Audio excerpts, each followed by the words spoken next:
우리나라가 양궁을 세계에서 제일 잘하잖아요. 예, 금메달 1개 이상씩은 꼭 땄고 올해는 5개나 땄다고 해요. 그럼 우리가 이렇게 양궁을 잘하는 비결이 이렇게 뭐겠어요? 예, 그러니까 늘 이렇게 실전에서 일어날 수 있는 모든 상황들을 만들어 놓고 바람과 날씨, 태풍, 찌는 듯한 더위, 추위 이렇게 똑같이 만들어 놓고 훈련을 한다는 거죠. 그래서 나 자신과의 싸움에서 이겨야 상대방도 이길 수 있다고 그래요. 양궁만 그렇겠습니까? 모든 일이 다 그래요. 훈련이 제일 중요한데 큐티도 그렇죠. 평소 들어둔 말씀과 적용한 말씀이 있어야 진짜 사건이 왔을 때 말씀으로 이길 수 있는 거예요. 그래서 보니까 여전한 방식은 하여튼 최강의 훈련이더라고요. 오늘 죽음을 앞둔 엘리사가 요아스 왕에게 구원의 화살을 쏘라고 명령하는데요. 우리 인생 관역은 구원의 화살로 쏴야 구원을 받는 줄 믿습니다. 오늘 추석을 맞아서 구원의 화살, 쏴야 하는 구원의 화살에 대해서 이제 또 띵크를 좀 해보겠습니다. 구원의 화살 첫 번째는 느밧의 아들 여로보암의 죄에 대해 쏘아야 합니다. 10절부터 읽습니다. 유다의 왕 요아스의 제37년에 요아스의 아들 요아스가 사마리아에서 이스라엘 왕이 되어 16년간 다스리며 여호와께서 보시기에 악을 행하여 이스라엘에게 범죄하게 한 느밧의 아들 여로보암의 모든 죄에서 떠나지 아니하고 그 가운데 행하였더라. 요아스의 남은 사적과 행한 모든 일과 유다 왕 아마샤와 싸운 그의 업적은 이스라엘 왕 역대 지략에 기록되지 아니하였느냐. 요아스가 그의 조상들과 함께 잠에 이스라엘 왕들과 함께 사마리아에 장사되고 여로보암이 그 자리에 앉으니라. 남쪽에도 북쪽에도 요아스 왕이 있네요. 헷갈리지 마시기 바래요. 37년에 이스라엘 왕이 됐으니까 한 3년 정도는 남북의 요아스라는 이름이 이게 동시에 있었네요. 북쪽의 요아스 또한 아버지 여호아하스처럼 한 일이라고 여호와께서 보시기에 악을 행했다가 또 나옵니다. 이제 한 가지 아마샤와 싸운 일은 다음에 다시 언급하겠어요. 왕들마다 이렇게 따랐다 하면 여로보암이고 떠나지 아니했다 하면 금송아지인데 정말 듣기도 징그럽지 않아요? 읽어보지 않아서 모르시죠? 그러시는 게 아니에요. 지금 열왕기상부터 얼마나 많이 반복했는데. 그러니까 하나님도 이거를 알면서 줄창 반복을 하시는 거예요. 여호와 보시기에 악을 행했다고. 근데 지난주에도 나왔는데 또 나왔잖아요. 그죠? 그러니까 오늘 우리 또 생각해 봐야 돼요. 띵크를 해봐야 돼요. 하나님 보시기에 악한 게 뭔가. 그것은 하나님 말씀을 듣지 않는 영적인 것이고, 사람 보기 악한 거는 이제 도덕적인 것이에요. 즉 끊임없는 옳고 그름인 것입니다. 어제 큐티 예레미야 6장 1절 2절에 보면 예루살렘 가운데로부터 피난하라. 아름답고 우아한 시온의 딸을 멸절한다고 하세요. 이게 뭘까요? 어제 우리 초원님은 어려서부터 이 오선 국회의원에 또 유명한 장로님, 권사님 가정에서 선민의식으로 대대로 5월 20 가운데 사셨다고 합니다. 이분이 또 교수님이잖아요. 그죠? 그러니까 저절로 목적지향적인 삶과 가족 우상이 여호와 보시기에 악한 것이지만 아직도 인정이 안 되는 것이 있다고. 근데 그 예루살렘 가운데로부터 도망가라고 하신다고 적용을 하셨지만은 이게 모두가 아름다워 보이지만 그 속은 별 인생이 이제 없다고 나눠주셨어요. 그럼에도 그 선민의식이 너무 강해서 아직도 별 인생이라고 생각하신다는 거예요. 왜냐하면 사실 그 남한테 말하지 다들 얘기를 하지 않겠죠. 다 이제 자녀들의 문제가 많았어도 큰 자녀는 미국 유명 대학의 교수지. 또 아들은 헌법재판소에 헌법 연구관이죠. 또 최고의 또 대학을 나왔죠. 이러니까 별 인생이라고 생각하지 않겠어요? 근데 이 얘기를 안 할 건데 이제 우리들 교회 와서 자녀들 얘기를 다 한 거죠. 얼마나 힘들었는지. 그럼에도 너무나 대단해 보이니까 구속사가 권사님은 잘 깨달아지는데 장로님은 덜 깨달아져요. 예, 이것이 문제예요. 예, 그래도 저한테 이런 얘기를 듣고 가니까 얼마나 은혜예요, 그죠? 자, 청년부에서 남자와 여자면 믿음만 있으면 결혼해라. 그래서 결혼하면 그 믿음으로 다 잘 살면 좋겠는데 참으로 많이들 삐그덕거립니다. 게다가 믿음보다 뭐 외모, 또 뭐 스펙, 돈, 뭐 이렇게 결혼하면 이제 문제가 더 심각합니다. 이때는 부모들이 중심을 딱 잡아줘야 하는데 부모들도 흔들리는 분들이 있더라고요. 이번 주도 얼마나 무섭게 싸우는지. 어떤 이번에 전부 청년부 출신 부부들의 나눔을 이 자매가 모두 남편 얘기들만 목장에서 하시는 게 너무 진절이 날 정도로 듣기가 싫고, 우리가 왜 남편 때문에 이렇게 모여서 이래야 하는지 이 자리 지키는 게 힘들고, 생각만 해도 구역질이 나고 집에서 실제로 구역질을 했습니다. 여자 목장도 부부 목장도 늘 쓴소리 듣는 건 저뿐이고 남편한테 처방하는 사람 아무도 없네요. 수협에도 그래서 가기 싫어요. 무슨 여자들 교화소도 아니고. 우리도 교회 떠나고 싶네요. 지긋지긋해요. 그런데 그래도 이걸 목장에 가서 다 얘기했다는 게 어디예요. 무슨 얘기를 하더라도 목장만 나와서 뭐 담임 목사 욕을 별 얘기를 해도 괜찮으니까 나오기만 바랍니다. 그러니까 이제 목자님이 지난주에겠지. 그래도 오늘 주일 말씀 듣고 절대로 이혼하지 말라. 정말 티끌같이 된다. 이러고 이제 했는데, 그래도 오늘 주일 말씀 듣고 기운 차리고 정신도 차렸지요? 물어보니까 전혀요. 이렇게 대답을 하더라고요. 가지도 않았어요. 우리 집사님 믿음의 어머니를 생각하시고 집사님도 믿음의 어머니로 이어지도록 기도합니다. 그랬더니 제가 힘들어도 제가 죽고 싶은 건 아니고요. 그냥 죽여버리고 싶기만 하네요. 좋아요. 이런 얘기도 목장에만 나와요. 또 다른 부부는 둘 다 약도 먹고 치료도 받고 있는데, 이 신랑이 띵크 양육도 시작을 했는데 이제 이 집도 싸움이 일어난 거예요. 그러니까 부목장 목자가 시아버지 목자님에게 제가 연락을 했더니 그 시아버지 목자님이 그동안 달래주다가 이제 지들 인생이라면서 모르겠다고 했다는 거예요. 우리 시아버지 목자님 그러는 게 아니에요. 여기도 얼마나 싸우는 걸 우리가 말렸는지 모르는데 그 은공을 잊고 아들을 안 살리면 되겠어요? 주여. 그러니까 다들 참지 않고 말로 상처를 주니까. 또 한 부분은 그냥 아내가 유리컵을 던지니까 그걸 또 가만히 있을 사람이 어디서 그걸 보고 되던져가지고 이제 피가 나니까 막 경찰에 신고해서 조사받으러 가고. 자, 이런 충동적인 상태를 들으면 정말 이혼하는 것이 맞아 보여요. 내가 이러고 뭐 하려고 평생 사나, 이런 마음이 왜 안 들겠어요. 실제 그리도 말렸는데 이혼 서류를 접수한 부부가 있어요. 전부 다 그냥 공공질 작전을 짜서 법원 앞에서 다 기다려서 그날 말렸는데 그 다음날 접수시켰다고 그래요. 여러분, 사람이 보기에 악해도 그런 사람이 하나님 보시기에 택자라. 돌아오는 사람이 너무 많잖아요. 그러면 어떤 죄인이라도 하나님 보시기에 선한 것이에요.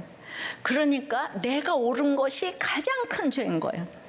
구속사가 해석이 안 되면 당신이 옳다가 안 되기 때문에 그냥 날마다 그 인간 하면서 지겹게 상대방의 악만 나열하는 거예요. 구속사가 깨달아진 사람은 금세 다른 사람의 악을 나의 악으로 바꿔서 생각하는 거예요.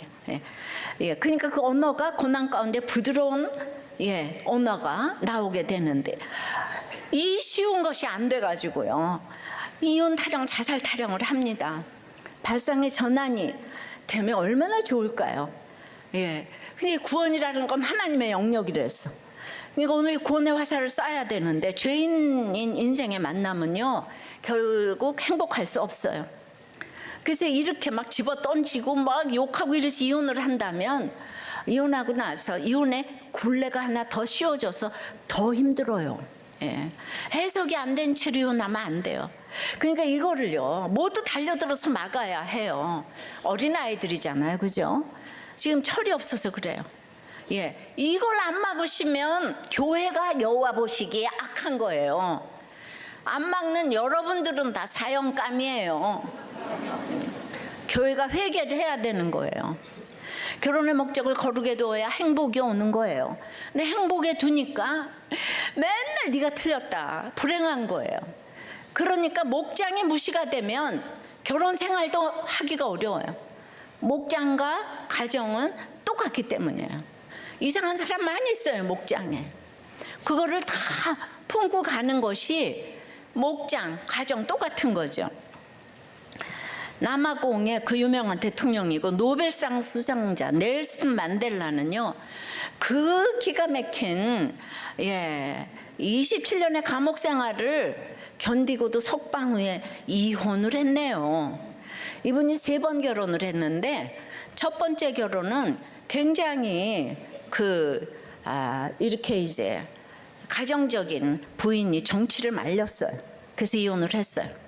두 번째는 그 정치적 동지로 같이 수감이 되었고, 그 두 번째 부인은 27년간이나 옥바라지를 하고 38년을 살았는데 석방되고 나니까 오게 했을 때 부인이 외도를 한번 했다는 거예요.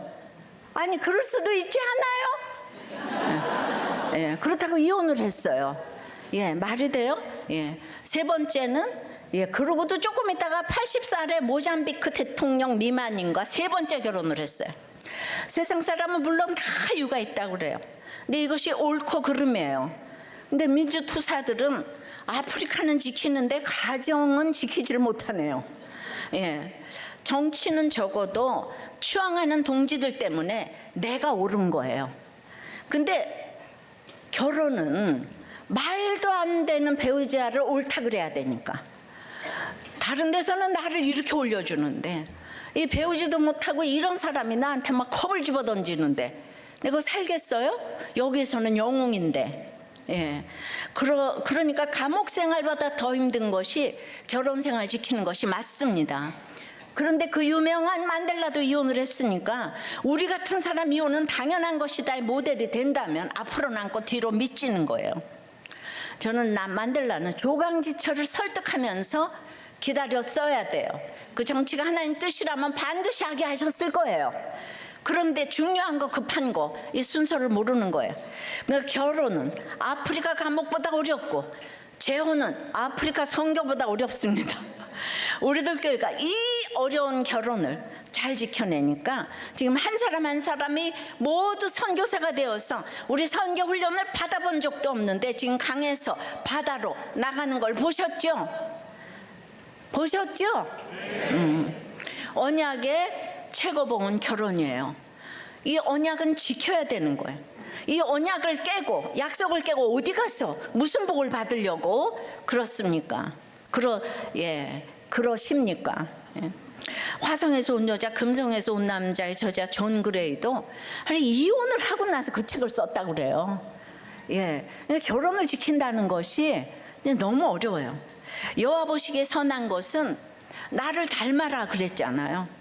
뭐예요 그건? 내가 형편없지요. 그 형편없음에도 하나님이 나를 사용해 주셨기 때문에 주님의 택자라면 무조건 나를 닮아라가 돼야 되는 거예요. 예. 근데 지난주 한초원의 나눔을 보니까 나를 얼마나 닮기 원하냐 질문을 던졌더니 전부 49%, 80%, 60%, 99%, 79%, 50%, 10%, 51%, 60%, 30%. 예. 100%는 두 분밖에 없더라고. 이것이 그냥 세속사로, 행위로, 아주 전자동으로 생각하는 나눔이에요. 구원의 확신이 없다는 거예요 지금. 근데 이게 목자들의 나눔이라고요. 예. 그러니까 왠지 나는 나를 닮아라 하기가 미안해. 그러니까 여러분들이 행위로 자꾸 생각해서 그래.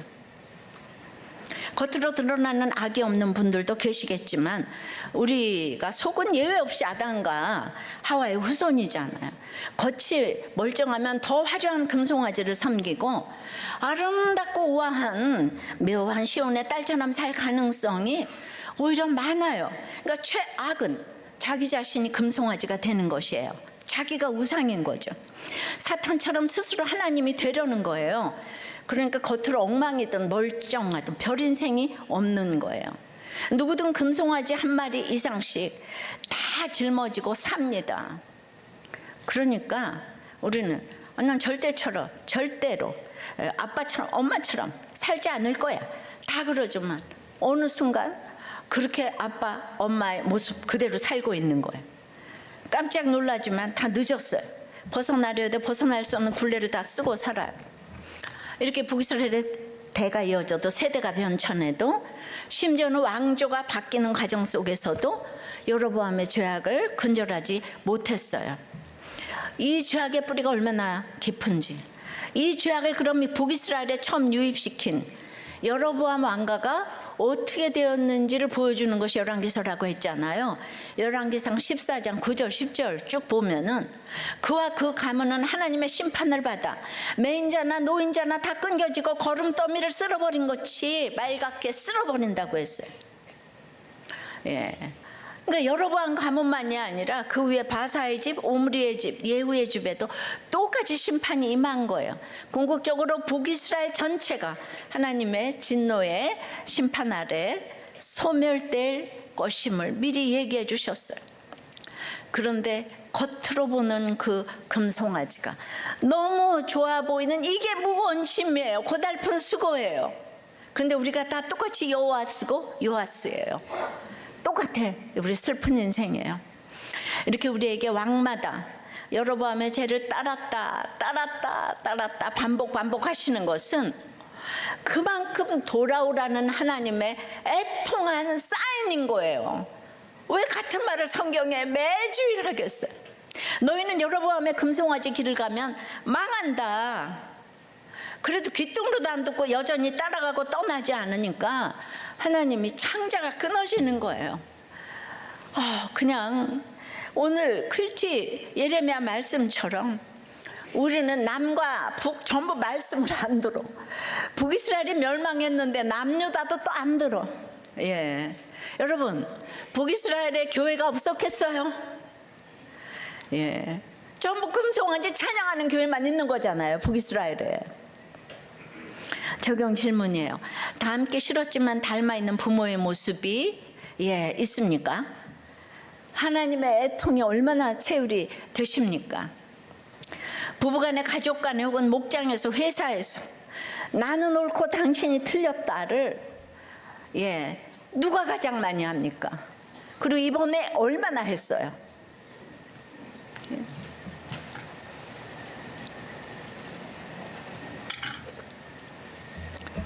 아무리 설교를 해도 한 주간도 나는 맞고 너는 틀렸기 때문에 싸우고 지금 이 자리에 와서 앉아있잖아. 그냥 그게 우리 아무리 반복 하나님 반복 하셔도 맨날 나는 맞고 넌 틀렸어. 그냥 나는 맞고 엄마가 틀렸어. 당신이 틀렸어. 이것 때문에 우리 다 죽어요. 죽어. 자, 구원의 화살은 첫째로 뭐예요? 느바세 아들 여로보암의 죄에 대해서 써야 돼. 두 번째는 그래도 눈물을 흘려야 합니다. 오늘 요아스도 특별한 게 없어요. 북이스라엘의 악한 왕 중 한 사람일 뿐이에요. 다른 왕들과 똑같은 공식에 따라서 무덤에 묻힙니다. 그런데 그를 특별하게 만든 사건이 하나 있어요. 14절입니다. 엘리사가 죽을 병이 들매 이스라엘의 왕 요아스가 그에게로 내려와 자기의 얼굴에 눈물을 흘리며 이르되 내 아버지여 내 아버지여 이스라엘의 병거와 마병이여 하며 남을 평생 도와주려고 살려준 그 엘리사도 죽을 병이 들 수가 있어요. 제가 날마다 덤으로 사는 인생이라서 주님 저 언제 데려가시나요? 라는 생각이 늘 있는데 아직까지 살아있어요. 엘리사가 마지막 등장했었을 때가 9장 1절이었는데요. 제자를 보내 예후에게 기름을 붓게 했죠. 그때로부터 40년이 넘게 지나가고 지금 80이 넘었어요. 40년 동안 선지자의 사명을 전심으로 감당했을 것인데 하나님은 그 일을 성경에 기록하지 않으셨어요. 중요하지 않아서도 아니고 잊으셨기 때문도 아니죠. 엘리사가 여전한 방식으로 변함없이, 그래서 오히려 이미 기록한 것 이상 더 기록할 필요가 없이 잘 살았기 때문이에요. 드러나지 않는 무대 뒤에서 묵묵히 사명을 수행했어요. 이런 사람이 진짜 하나님의 사람 아니겠습니까? 우리가 다 이런 하나님의 사람이 되면 좋겠어요. 그런데 이제 엘리사의 사명도 끝날 때가 되었어요. 그래서 다시 등장을 하는데 어떻게 죽는지 하나님이 우리에게 보여주시고 싶으신 거예요. 엘리사가 노안으로 죽게 되었다는 소식을 듣자 요아스가 엘리사에게로 내려옵니다. 내려왔다는 거는 거기가 저지대인 것도 있지만 영적으로는 높은 자리에서 낮은 자리로 내려왔다, 이런 뜻이 있죠. 요아스는요, 엘리사가 베푸는 구원의 덕을 톡톡히 지금 보고 살아왔어요. 그런데 그 말씀에는 전혀 귀를 기울이지 않았어요. 그러니까 죄 가운데 행하면서 죄에서 돌이켜 떠나는 것은 단지 죄를 그치는 게 아니에요. 우리가 어떻게 죄를 그칠 수가 있겠어요? 죄를 그치는 거 말고 말씀의 구조 안으로 들어와야 되는데요. 죄와 중독보다 말씀과 공동체가 더 좋아져야 죄와 중독이 끊어지는 것이죠. 요아스나 전부 말씀에는 관심도 두지 않으니까 죄 가운데 전자동으로 행하는 거예요. 바로 이게 높은 자리입니다. 내가 하고 싶은 대로 하는 자리예요. 우리가 하고 싶은 대로 하는 건 죄 말고 또 뭐가 있겠습니까? 하나님과 상관없이 우리 원대로 하는 거는요, 죄뿐이에요. 내가 하나님 되는 자리지요. 높은 자리, 교만의 자리예요. 그러니까 예후의 손자 요아스는 태어나서 그때까지 한 번도 이 자리에서 내려온 적이 없었어요. 그런데 이런 요아스가 하나님의 사람 엘리사가 있는 자리로 내려옵니다. 그 자리는 드러나지 않는 자리고 잊혀진 듯한 자리고 섬김을 받는 자리가 아니고 섬기는 자리고 칭찬과 부러움보다는 비난과 무시를 받는 자리로 이제 내려오는 거예요. 그러니까 여러분들 무시를 안 받아본 사람은 인생을 이제 논할 수가 없어요. 행복의 자리가 아닌 거룩의 자리로 내려옵니다. 그리고 그 얼굴에 눈물을 흘립니다. 아주 기름과 향품으로 덮여있던 그 얼굴에 지금 눈물이 흘러내렸어요. 그리고 엘리사를 내 아버지요 이스라엘의 병거와 마병이요. 이거 누가 한 말이죠? 엘리야가 갈 때 엘리사가 한 말이에요. 그러니까 요아스가 눈물을 흘리며 엘리사의 죽음을 슬퍼했다는 것은 결국 주인공들이 왕들이 아니고 하나님의 사람 엘리사였다는 걸 보이는 거예요. 이 이스라엘을 구하여 줄 것은 엘리사라고 고백을 한 것이죠. 근데 물론 속은 달라요. 엘리사는 진정한 사랑과 존경을 담아서 엘리야를 불렀어요. 요아스에게는 그런 마음이 없어요. 지금 왜 부르겠어요? 지금 그렇게 높은 데 있다가 지금 이스라엘 상태는 아람에 의해서 멸절돼 가지고 마병 50명, 병거 10대, 보병 10,000명밖에 없는 아주 초라한 이 상황이었잖아요. 그러니까 자기 상황을 보니까 눈물밖에 날 것이 없고 요아스는 엘리사를 말 그대로 그냥 병거와 마병 있죠. 그러니까 최강의 무기쯤으로 생각한 거예요. 근데 이제 무기가 없어지게 되었으니까 그 안타까움에서 이제 미래에 대한 걱정 때문에 엘리사가 있는 자리에 잠시 내려왔고 잠시 눈물을 흘리는 거예요. 이스라엘의 병거와 마병은 똑같은 말이지만은 엘리사와 요아스에게는 아주 다르게 쓰였습니다. 그러니까 요아스는 지금 이제 1절 2절에 여호와 보시기에 악을 행하고 있다 그랬잖아. 그러면서도 요 앞에서 지금 이제 악어의 눈물을 지금 흘리고 있는 것과 같죠. 예를 들어 볼게요. 아버지가 생겨서 가서 이제 아버지가 이제 죽게 생겨서 가서 눈물을 흘리는데 속마음은 아버지 왜 나 돈 안 주고 죽어. 여기다 사인 좀 하고 돌아가셔. 이게 요아스의 눈물이야. 남편이 죽어서 슬픈 것도 이제 내가 어떻게 먹고 살라고 죽어요 이겁니다. 그러니까 구원받아서 기쁜 것이 뭔지 몰라요. 예수도 없고 믿음도 없는 사람들은 우는 이유를 몰라요. 믿음 없는 사람들은 해석을 못하기 때문에 다 자기 슬픔 때문에 울어요. 왜냐? 인간은 100% 죄인이기 때문이에요. 죄인은 자기밖에 몰라요. 인간에 대해서 너무 알아서 인간미가 없어지려고 합니까? 예, 그러나 이 인간론을 알고 사건이 오면 승리할 수 있는 힘이 생기는 거예요.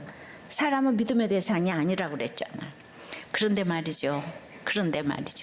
이렇게라도 요아스가 하나님의 사람이 있는 자리로 내려오니까 고뇌 화살을 쏠 수 있게 되었잖아요. 그럼 우리는 속으로는 하나도 안 그런데 겉으로만 내려오는 척하고 눈물을 흘리는 척하니까 나는 그런 거 안 믿어 이러면 안 된다는 거예요. 우리 안에 선한 게 어디 있어요? 우리가 100% 죄인이고 죄의 공장인데 말이에요. 우리가 위선 아닌 게 어디 있어요? 그러니까 이렇게 저 사람이 위선을 나는 안 믿어 하는 이게 사람이 보기 악한 거예요. 예, 그러나 두려움과 걱정, 슬픔과 놀람이 생기는 사건이 올 때 거기에 반응해서 낮아진다면 소망이 있는 거예요. 그렇게 해서라도 눈물을 흘리게 된다면 가능성이 있는 거예요. 이스라엘에는 이런 왕도 지금까지 없었기 때문에 하나님은 황공할 지경이에요. 누가 회개한다는데 저 사람 말은 콩으로 매주를 쓴다고 해도 안 믿어. 그러시면 안 되는 거예요.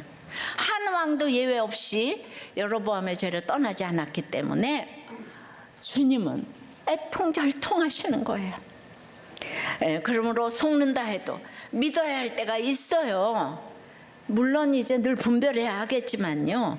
그러므로요, 중요한 것은요, 두렵고 걱정스럽고 슬프고 놀란다고 밑도 끝도 없는 절망의 자리로 내려가면 안 된다는 거예요. 우울의 자리, 죽음의 자리로 마냥 내려가면 안 되는 거예요. 그냥 남편이 한번 욕했다고, 뭐 한번 때렸다고, 부인이 한번 뭐 욕을 했다고, 그렇게 우울의 절망의 자리로 내려가면 안 되는 거예요. 예, 그래서 우리는 요아스가 엘리사에게로 내려간 것처럼 이제 말씀으로 인도해줄 엘리사 같은 믿음의 지체가 필수고요. 예, 그래서 거기 내려가도록 그 고난이라는 사건도 그래서 필요하고요. 지금 두렵고 걱정스럽고 슬프고 놀랄 일이 생겼다면 말씀의 자리로 내려갈 기회인 줄 믿습니다. 지금 옆에서 이리로 내려오라고 외치고 설득하는 가족이나 지체가 있다면 하나님이 보내신 사람이에요. 이 힘든 고난 가운데서 방황하지 마시고 말씀의 자리로 내려와 마음껏 눈물을 흘리시기를 바랍니다. 그러면 구원의 화살을 쏘게 될 줄 믿습니다. 추석에 명절에 찾아가서 말이 안 되면 그냥 울고 와요. 예. 그 눈물은 힘이 있어요. 악어의 눈물도 힘이 있어요. 예. 자, 그러니까 이런 분들을 위해서 우리도 교회 목자들은 참 대단한 것 같아요. 대구의 한 목자님의 나눔인데 이분은 아내는 갑상선암 지금 수술을 했대요. 그리고 이제 목자님은 난청이 점점 악화되고 있어서 육적 회복을 위한 기도가 절실한데, 예, 그 성도님 맨날 나눔을 쭉 했어요. 그 초파일에 차가 굴러 떨어져서 3-4명을 치었잖아요. 근데 그게 그 신문에 보기에 그 신문에 났는데 그 시동을 이분은 걸었다고 생각했는데 안 걸었다는 거예요. 예, 그러면은 그게 브레이크가 안 잡힌다는 거예요.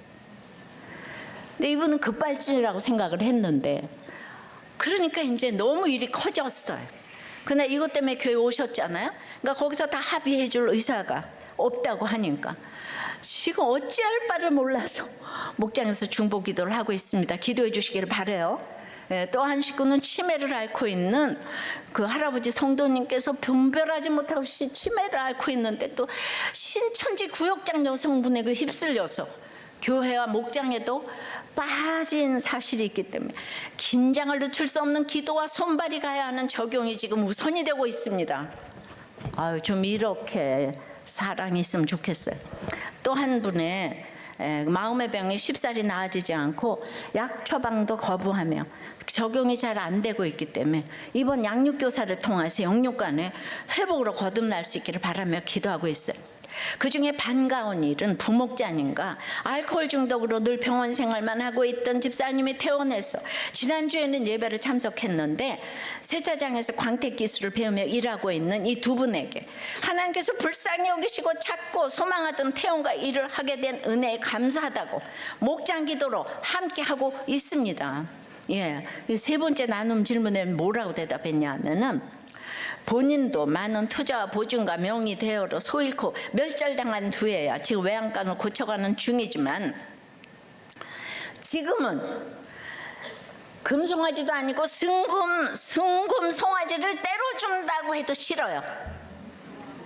절대로 금송아지 찾으러 다니지 않겠습니다. 문자적으로 이렇게 말한 분은 처음이에요. 네. 왜냐하면 목장 공동체를 섬겨야 하는 사명이 남겨져 저를 인도해 가고 있기 때문이죠.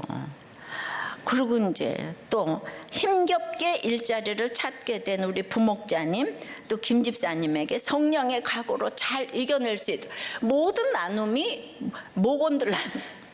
그리고 기도 제목은 목장에서 늘 눈물 없이 나눔을 하지 못하시는 그 조파일 성도님의 사건 합의가 원만히 이루어지도록 또 이 치매를 앓고 계신 성도님께서 이 치매 가운데 지난죄를 자복하게 하시고 말씀이 들리는 은혜를 주시도록 또 세 번째는 기초양육자 내 이름을 좀 불러야 되겠어. 기초양육자 박종영 이금희 손대영 성도님과 양육교사 또 이제 문강토 최은관 집사님 그리고 예목 오늘 받고 있는 이지은 집사님에게 성령의 제자 양육으로 인도해 주시도록 할렐루야. 여러분 이런 목자님이 되시기를 바라요. 순금 송아지 때려줘도 싫대잖아요. 그리고 이제 자기 지금의 일자리를 주신 은혜에 너무 감사하며 더 이상은 금송아지 찾으러 다니지 않겠다. 이런 분에게는 금송아지가 또 나타날 수도 있어요. 적용 질문이에요. 지금 뭐 때문에 눈물을 흘립니까? 구원 때문입니까? 불안과 두려움과 가난 때문입니까? 즉 하나님 때문입니까? 나 때문입니까? 말씀의 자리에 내려와 있나요? 말씀보다 중요한 게 있는 높은 자리에 있나요?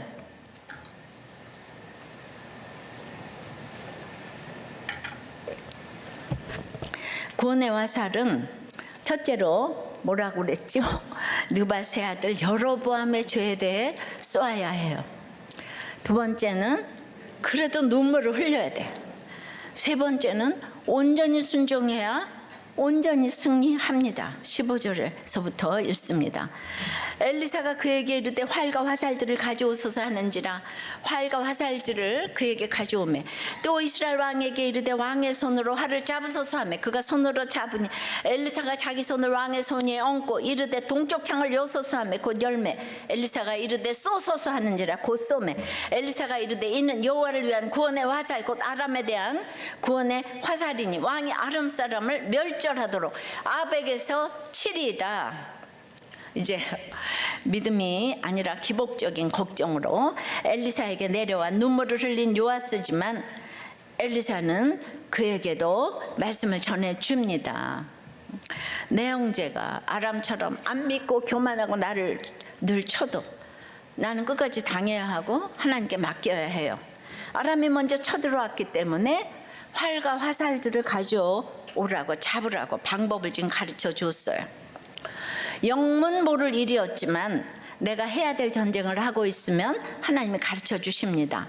여기서 엘리사가 해줄 수 있는 것도 최소한의 요아스의 순종이 없이는 물리칠 수 없기 때문에 아람과의 전쟁에 무기를 갖추라는 이야기예요. 그러니까 요아스는 이때는 시키는 대로 가져오는 거예요. 엘리사는 이어서 손으로 활을 잡으라고 해요. 잡습니다.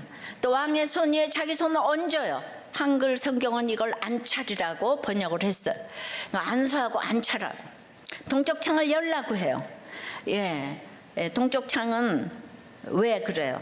이스라엘에서 보면 아람은 동쪽에 있어요. 그러니까 내가 두려워하는 원수 대적을 향하여 창을 열라는 거예요. 그러니까 엘리사는 북이스라엘의 영적 나병을 위해 그래도 눈물 흘리는 요아스를 돕고자 하는 거예요. 이 마음 이해되십니까? 교회 오신 것만도 너무 감사한 성도들이 많아야 해요. 그들이 못 알아듣는다고 이상하다고 그러시면 안 돼요. 한 영혼으로 보셔야 돼. 그러니까 이제 요아스는 그대로 동쪽 창을 또 열었어요. 활을 쏘라고 해요. 그대로 쏩니다.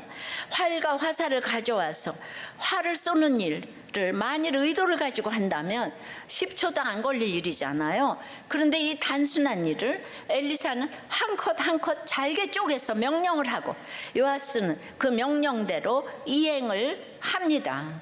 그러니까 이렇게 하나하나 인도함 받고 해야 돼요. 그래서 엘리사가 그 의미를 알려줘요. 이는 여호와를 위한 구원의 화살, 곧 아람에 대한 구원의 화살이니.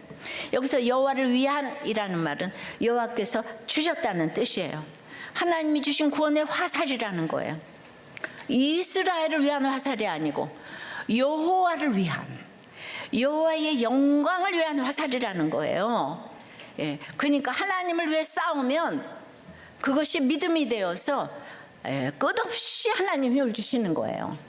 그래서 부르심이 먼저 온 거예요. 그런데 나를 위해 싸운다면 한계점이 오면 금세 무너져요. 사건 하나가 오고 누가 말 한마디 하면 금세 무너져. 여호와를 위해서 전쟁을 해야 되는데 여러분의 행복을 위해서 전쟁을 했기 때문에 말 한마디, 사건 하나, 실직 하나에 이혼 타령을 지금 하고 있는 거죠. 이제 저를 보니까 하나님을 신앙하고 하나님 때문에 전쟁을 하니까 하나님이 저에게 끝없이 힘을 주시는 걸 여러분들이 보시잖아요. 그죠? 하나님을 위한 전쟁을 해야 되는 거예요. 하나님의 영광을 위한 전쟁을 해야 되지. 끝없이 나나나나나 좀 그만하시고. 아무 믿음 없는 요아스인데 기복적인 걱정이 고난이 돼요. 말씀의 자리에 내려와 울기만 했더니 지금 구원의 화살을 얻습니다. 우리가 지금 잘 읽기만 해도 깨달아지는 게 있잖아요. 어떤 전쟁을 하더라도 큐티를 할 때 한 단계 한 단계 이렇게 인도를 받으라는 거예요. 물어보고 질문하고.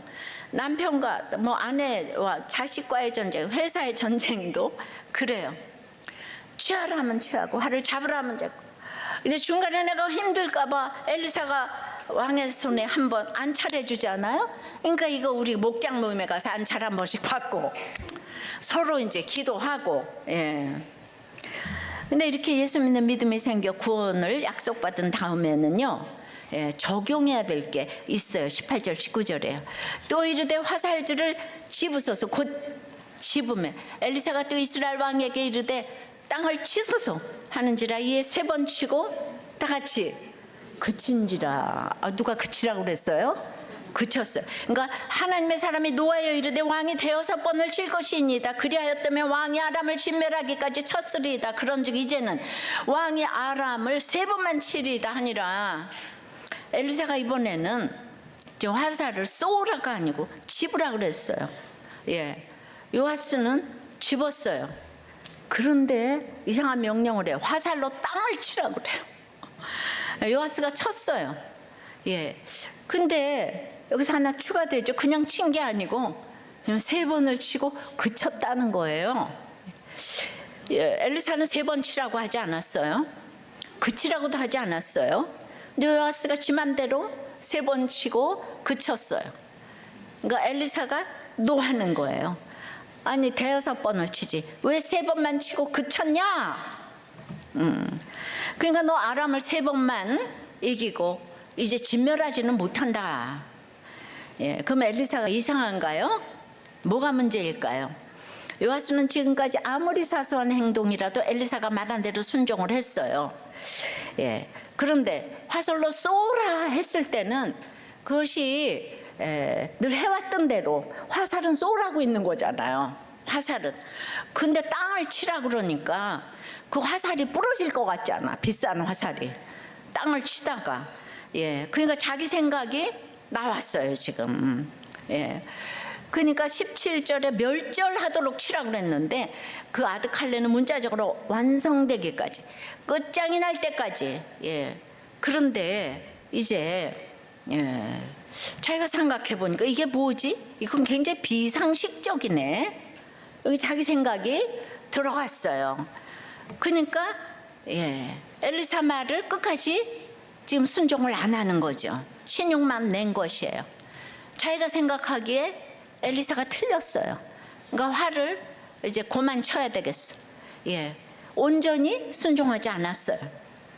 온전히 순종하지 않았기 때문에 온전한 승리를 얻지 못합니다. 우리 적용이 그래요. 적용이 온전해야 영원 구원이라는 열매를 온전히 맺을 수 있잖아요. 여러분 목장에서 목자가 이렇게 온전히 순종해서 적용을 해야지. 큐티만 한다고 목장 식구들이 변하지 않아요. 큐티 목회를 한다고 말씀만 설교를 한다고 변하지 않아요. 목사님이 적용을 하셔야죠. 그러니까 힘들다고 적당히 하고 하다 그치고 내 생각대로 이쯤이면 되겠지 하면 온전한 승리를 얻지 못한다는 거예요. 누구도 적용을 해야지 끝까지 가는 거예요. 3번만 하다 그치면 안 돼. 적용이 힘든 거지, 그죠? 그러니까 지금 왔어요. 목사님인데 이혼한대요. 미국에서 메일이 왔는데 나는 어떻게 해야 되냐? 그런 목사님하고 이혼해야 됩니까? 그러니까 내 맘대로 그치는 거야. 여기 너무 비상식적이라서 이제 이혼해야 되는 거야. 그 온전한 순종이 뭐예요? 이거 어떤 정도나 크기로 생각하면 우리가 어떻게 온전한 순종을 할 수 있겠어요? 온전한 순종은요, 들은 말씀대로만 하는 거예요. 엘리사가 말하지 않은 것, 자기 생각대로 판단해서 3번만 치고 그쳤잖아요. 그러니까 넬슨 만델라가 이혼하는 게 자기 생각이 얼마나 많아. 하나님 말씀을 모르니까. 온전한 순종은 대단한 순종이 아니고 들은 말씀대로만 하는 거예요. 그럼 잘 들어야 되죠. 그냥 다른 게 아니고 오직 주님의 말씀을 들어야 하는데 날마다 큐티하면서 이제 질문하고 구속사적으로 하나님 모시기에 악한 게 아니고 우리는 이제 구원의 시각으로 하루에 주신 말씀만큼 하루 순종하려고 읽어야지. 내가 큐티하면서 이건 하나님 틀렸잖아 이러시면 안 되잖아. 이 말씀이 틀렸네. 하나님도 그때 조르셨나 뭐 이러면서 온전한 순종을 주님이 받으시고 온전한 승리를 주시는 거예요. 적용 질문이에요. 시키는 걸 잘합니까? 시키는 대로 하는 걸 잘합니까? 내 생각과 달랐지만 말씀 그대로 해서 승리한 적이 있습니까? 이번 명절에 구원을 위해 적용해야 할 온전한 순종은 무엇입니까? 오늘 그런 가치관으로 이제 구원의 화살을 어떻게 쏘아야 하는지 이 알게 해주신 주님께 신앙 고백으로 드린 헌금을 받아 주시옵시고 여러분의 내가 옳다는 가치관을 버리고 당신이 나보다 옳다는 가치관으로 하나님께 드릴 것만 있고 사람들에게 줄 것만 있도록 주여 도와주시옵소서. 이 구속사의 가치관으로 행할 수 있도록 우리들의 결혼과 가정과 직장과 학교와 회사와 사업과 연구와 건강과 물질과 프로젝트와 아이디어에 주님 기름을 철철 부어 주시옵소서. 예수 그리스도 이름으로 기도드리옵나이다. 아멘.